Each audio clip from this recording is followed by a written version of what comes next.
Imagine, Islamic soldiers force your 10-year-old son to gather wood for a fire. The soldiers pressure him to convert to Islam. When he refuses, he's thrown on the burning wood he collected and left to die. They told me I would be released if I became a Muslim. I told them that was not possible. I am a Christian, so they threw me on the fire.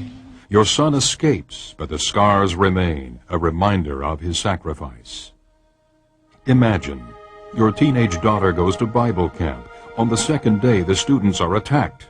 One of the attackers secures her hands behind her back, while another holds a piece of broken glass to her stomach. She's told to deny Christ. I did not answer him, so he pressed the glass harder against me. "Do you believe your God can help you?" he asked. Dripped with fear, she cries out, "Help me, Lord, I do not want to deny you." Imagine, your pastor has refused to register his church with the government. During the service, he's dragged from the church and beaten by the local police.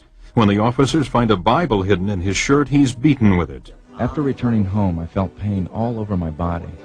It was almost numb at the beginning, but later became so painful that I could not sleep. It is the 5th time he's been arrested. If he's caught again, the police say they will kill him. Every day, thousands of Christians are persecuted for their faith. Hundreds are martyred, about 1 every 3 minutes. They're not heroes or statistics, they're family. In over 40 nations around the globe, our family is assaulted for their testimony of Jesus Christ. In most instances, the persecution could have been averted if they had simply denied Christ. But they didn't, and they won't. In Sudan, an Islamic army set on jihad, or holy war, has systematically targeted Christians. Death and suffering can be seen throughout the countryside. Countless Christians are being displaced within their own country.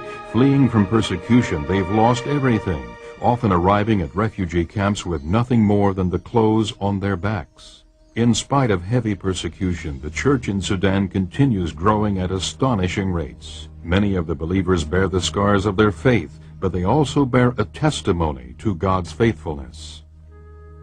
Over 500 churches have been destroyed in Indonesia.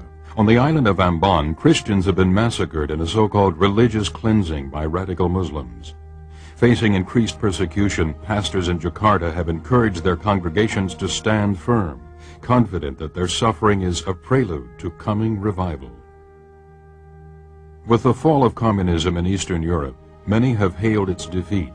But Christians in North Korea, Vietnam, Laos, or China would disagree.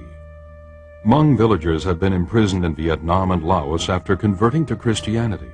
Some have had boiling water poured down their throats for simply possessing a Bible in their own language. The Hmong tribe is the largest in Southeast Asia, numbering 10 million. Meeting secretly in homes, more than 2 million have recently committed their lives to Christ.